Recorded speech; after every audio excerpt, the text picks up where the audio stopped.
Oke, bismillahirrahmanirrahim. Selamat sore teman-teman media semua. Kehadiran saya berdiri teman-teman media ini mewakili Bang Deo Lipa karena tadi izin ke saya karena beliau kurang enak badan untuk mewakili untuk sidang Mas Faris RM hari ini tanggal 4 September. Namun karena situasi kemarin kurang kondusif, yang seharusnya jadwal hari ini kan sidang online untuk Faris RM. Namun karena ini agendanya putusan, idealnya terdakwa harus hadir di persidangan. Makanya ditunda untuk sidang offline minggu depan tanggal 11 September hari Kamis. Alasannya seperti itu sih kemarin, karena harusnya sidang online, tapi karena ini agendanya putusan yang harusnya Mas Faris hadir bersama dengan tim penasihat hukum di persidangan, akhirnya ditunda untuk offline. Mas Faris hadir di persidangan minggu depan Kamis 11 September 2025. Masih hari yang sama, hari Kamis. Seperti itu sih. Tapi yang Faris sendiri tahu nggak sih kabarnya? Kalau terdakwa sudah pasti tahu, karena kan untuk sidang offline ini kan emang diberitahukan oleh pihak pengadilan ke kami sebelum hari ini bahwa untuk sidang hari ini sidang offline online untuk terdakwanya sendiri. Yang offline itu hanya penasihat hukum. Ada ganjalan apa sebetulnya ketika sidang online itu tapi terdakwa tidak dihadirkan? Kalau itu kan langsung dari pihak pengadilan ya, itu kan mungkin karena kejadian kemarin, alasannya kan menjaga kondusivitas di belakang dong perjalanan. Takutnya dalam perjalanan terjadi suatu hal kan, ya kita kan tidak ada yang tahu untuk hal seperti itu kan, yang namanya musibah siapa yang tahu sih, kan begitu. Akhirnya diputuskan untuk online. Namun karena ini sidang agendanya putusan, kalau kata udah sidang dengan sidang terakhir lah, nggak ada sidang lagi setelah ini kan, kecuali ada pernyataan banding dari kami penasihat hukum ataupun pernyataan banding dari jaksa penuntut umum, baru akan ada sidang kelanjutan. Tapi karena ini sidang akhir diharapkan offline, makanya ditunda untuk minggu depan sidang offline. Terdakwa atau Mas Faris sendiri itu hadir di persidangan untuk minggu depan hari Kamis. Bang, tapi Om Faris sama putusan, tapi Mas Farisnya ada di sini offline, hadir bersama dengan kita teman-teman untuk di sidang terbuka untuk umum. Bang, tapi Om Faris sendiri sudah siap belum sih Bang dengan hasil putusan? Kalau Mas Faris kebetulan kemarin kita baru ketemu juga di rutan ya. Kalau Mas Faris memang dia sudah sangat siap dengan segala situasi dan kondisi.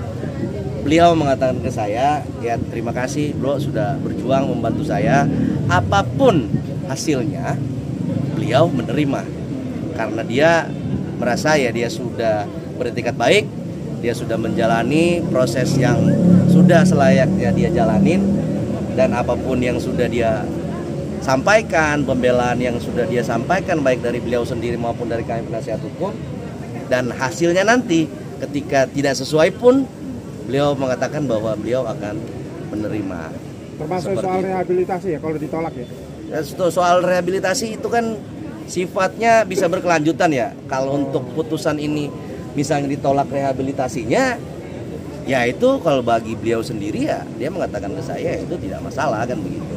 Karena kalau untuk rehabilitasi kan ini kita namanya itu kan orang sakit ya, kita bisa juga mengajukan sendiri kan untuk melakukan rehab kan seperti itu, tanpa harus melalui putusan pengadilan. Kenapa kita minta di pengadilan? Karena memang beliaunya kan memang sakit kan, memang ketergantungan, makanya harus permintaan lewat putusan pengadilan seperti itu. Bang, untuk kesehatan, kondisi kesehatan Faris RM sekarang? Kalau Mas Faris kesehatannya alhamdulillah sampai dengan saat ini sehat walafiat, nggak ada tidak satu kurang apapun lah.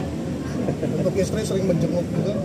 Kalau untuk istri sering, bahkan sering bawa makanan. Iya benar. Tapi kemungkinan rehabilitasi apa? Ya kalau harapan kami dan Mas Faris sendiri ya putusannya mengikuti fakta persidangan ya kita rehabilitasi. Harapan kami penasihat hukum maupun Mas Faris. Tapi kan kita tidak mengetahui, nggak ada bocoran lah kalau apakah hukumannya seperti apa kan seperti itu. Itu kan kewenangan dari majelis hakim dalam hal ini untuk memutuskan kan. Dakwaannya kan itu pengedar ya, bukan pengguna bang. Kenapa nggak diajukan eksepsi aja bang dalam salah satu dakwaan kata begitu bang salah satu. Kan kita harus paham juga ya, eksepsi itu kan kita berkaitan dengan hukum acara. Iya. Tidak ada berkaitan dengan materi pokok perkara. Makanya tidak kita eksepsi. Karena buat apa juga kita eksepsi, orang secara hukum acaranya berjalan dengan normal dan lancar kan. Makanya kita kemarin bantahnya di pembuktian. Karena sharing penggunaannya bisa bagian pengedar ya Bang. Betul, kalau itu kan Apa, maksudnya tanya dulu dah. ya kan kalau korban tinggal makanya kan bebarengan itu kan bisa disebut Seharusnya Mas Faris ini adalah pengguna atau korban dari penyalahgunaan narkotika. Karena alasannya apa?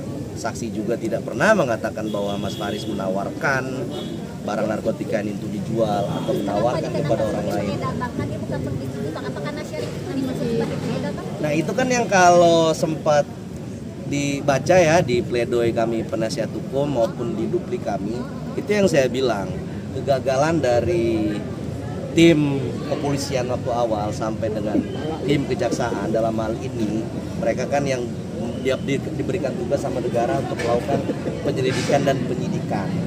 Kegagalan mereka untuk menangkap opung, kalau teman-teman dengar saksi memberitahukan bahwa barang itu dapat dari mana, orang dinama opung yang di daerah Jakarta Utara akhirnya menumbalkan Mas Faris yang seharusnya pengguna menjadi dianggap sebagai pengedar kan seperti itu. Siapa Bang? Ya kan dibuka kemarin di persidangan.